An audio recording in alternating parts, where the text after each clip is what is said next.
بانو أسرع كغا مقارون تقدري تجربيه تحضريه لوليداتك هاكا تبدليلهم، ماشي غير مقارون صوص روج ولا مقارون بيض ولا ديريلهم كغاتا راح يعجبهم، اشري برك روسول شغل بدلي الشكل تلعبي لهم على المنظر يفرحوا به.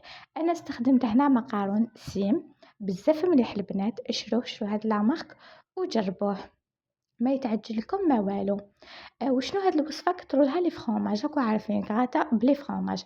هنا في الطنجرة تاعكم ديريو الثوم، انا سكرفجو البصل وسكرفجو تاني الثوم ولا الحيوة كيما حبيتو، وديرو تحبو فيوند هاشي ولا تحبوه هنا بولي اشي كيما حبيتو. انا هنا خدمت بالبولي اشي، وتاني الطوماطيش كونسونطري يعني طماطم مصبرة، والثوم ما تنساوش استخدموا البصل والثوم في هاد الوصفة هكا تنكهوه، وتاني تغيروا شوية وتحسوا نتوما تاني غيرتوا في الأطباق تاعكم.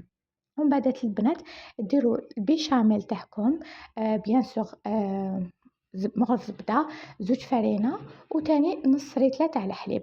أنا درت هنايا لا بيشاميل ودرت تاني الفخوماج. هنا وطاب لي المقارون بيان سور مع مقارون عادي يعني صوص روج عادي، وت ت أحكي لهذا مقرون صوص عادي، وتاني هذيك لا بيشاميل اللي حضرتوها. جيبوا بلا تاعكم تاع فوغ ولا سنيوة كبيرة، باسكو علاش أنا درت حجم عائلي درت زوج باكيات، نتوما ديروا باكي ولا ليسونسيال لازم يكون المول كبير هكا باش تجيكم طبقات شابة وما يتعجلكمش المقارون تاعكم. سينو هنا في سنيوة تاع فوغ ولا بلا كبير حطوا الطبقة الأولى لا بيشاميل ولا هذيك صوص بلونش اللي وجدتوها،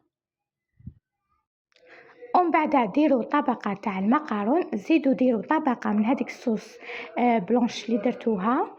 وشنو كتروا الفخوماج، انا برك ما حبيتش نكتر الفخوماج، نتوما كتروا. انا درت من الفوق الفخوماج غابي هو اللي كترت منه، درت كامل البلا ديالي، وانتوما كتروا هذاك الفخوماج تاع لي ساندويتش هكذا اذا حبيتو تجي هكا مشخشخه بالفخوماج ولا لكم الاختيار، كل واحد كيفاش يطيب. انا برك راني اقترحت عليكم طبق صيفي، هاوليك البلا تاعي واجده راح الفرن على درجه حراره 160 درجه، ديروه غير من تحت شويه ومن بعد شعلوه غير من الفوق. علاش؟ باسكو كلش طايب مقارونه وطايب هكا باش ما يتعجنش. انا الغلطه اللي غلطتها انه درت من الفوق ومن تحت، انتو ديروها غير من الفوق. وهنايا البلا تاعي راه واجد، انا ندير لكم بزاف اقتراحات صيفيه. تبعوا برك القناة، ديروا ابوني وديروا لايكاتكم، ما عجبكش ديري ديزلايك عادي جدا، ليسونسيال تفعلي معنا على الفيديو، وخلينا في لي كومونتير اذا عجبك الطبق اليوم اقتراح نهار اليوم.